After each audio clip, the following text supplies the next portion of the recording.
Here I'm planting out Dahlia tubers. These were the tubers that I dug up the autumn of last year.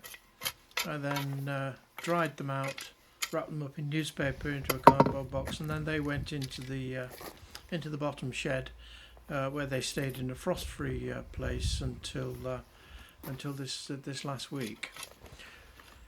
I do this every year with the larger tubers. Plant them directly straight into the ground. The smaller ones and some of the ones where a little bit of tuber might have broken off, I then plant those into pots.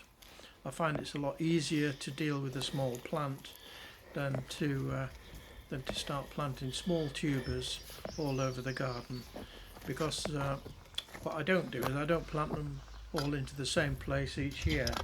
So I like to have the option of just seeing where there's a space, and I just move them around the garden. Really, it just changes the design, and you have dahlias in different places.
Welcome along to another video. If you're new to the channel or watching just for the first time, welcome. It's nice to have you on board. And if you like the content of these videos that I'm putting together, don't forget to like and subscribe, and perhaps even and share the videos. Today I've just planted some dahlias into the bottom bed just through the side of the greenhouse, and now I'm just about to put in a couple of bearded irises down in this bed just below me here. There were a couple of bearded irises that I split up from a clump that we've had for a few years now. We went to visit Orichesh Rosemore about 6 or 7 years ago, and we bought a selection of bearded iris tubers. We planted them out, and they've come back every year. They've never failed, not once. So here we have a couple of bearded iris tubers, which I'm just about to plant in this bed down here.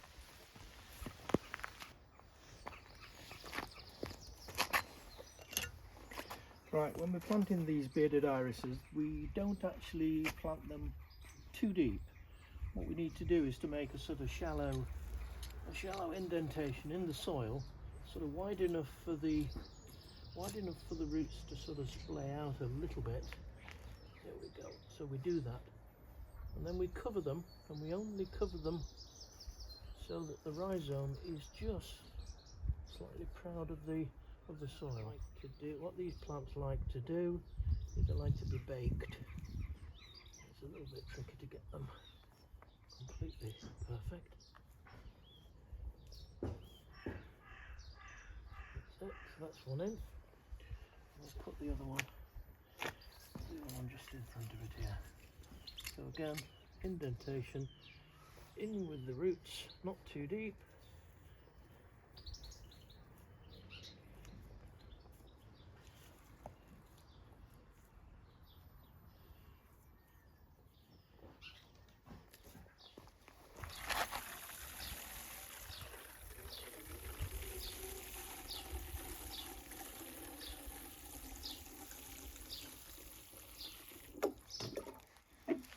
So there we have it, two bearded iris rhizomes planted. I've got another couple more in the bucket there, so I'll find somewhere else in the garden for those to go. So let's go over to the allotment and plant some onions.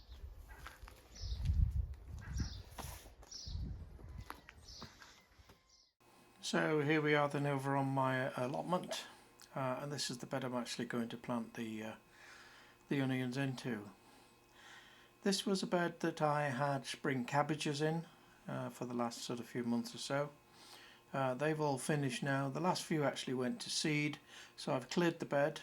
I've refreshed the compost. I put another sort of 2 to 3 inches of compost on top of the bed once I'd taken all the surface weeds out. And you can see I've run a string line down the length of the bed. That's just more or less for a guide, so I can get the onions in a straight line. The bed is about 80 centimeters wide, so it's actually big enough for me to sort of straddle without having to actually stand on the compost at all. That's the whole point of these beds, so that you minimize the amount of compression that you're putting onto the compost. Here I'm just making a very small hole with the trowel, and the spacing I'm using is about every 4 inches. This is the first year that I've actually grown onions from seed. I've been gardening now for 50 odd years, and it's the first time I've ever given it a try. Traditionally I've always gone out and bought onion sets, planted them about the middle of March usually, but I have to say the last few years the sets have not produced very good strong onions. So this is the first year I've actually tried planting onions from seed, and I have to say I'm really quite pleased with the results. The seeds were planted on the 15th of January into a small half seed tray, and then I popped that seed tray into the propagator. They germinated about 10 to 14 days after I planted them, and I left them for another couple of weeks until they produced fairly strong individual plants. I wanted them to be a little bit stronger so that it would make it easier for me to actually prick them out. I then pricked them out into individual modules, and the modules are probably about 1 inch square. They've all started to produce nice little onions, not quite as big as an onion set, but and they've all got a very good root system. It's filling that 1 inch module with roots, and now I'm just beginning to firm them in, make them all nice and straight, and then I can put the other 2 rows along this line.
Well, that's it for this video then. I hope you've enjoyed it. Don't forget to like and subscribe, and if you'd like to know when the next video is coming out, hit the notification bell. I'm actually stood on the back garden in the greenhouse at the moment, and it's probably, I don't know, 16, 17 degrees. This morning I was up in Dorchester, and would you believe it started to rain, and then we had hailstones, and we had a little bit of sea mist coming in. But yeah, we've certainly gone through all the seasons today. So, like I said, that's it for this video. I hope to see you in the next one. And until then, bye.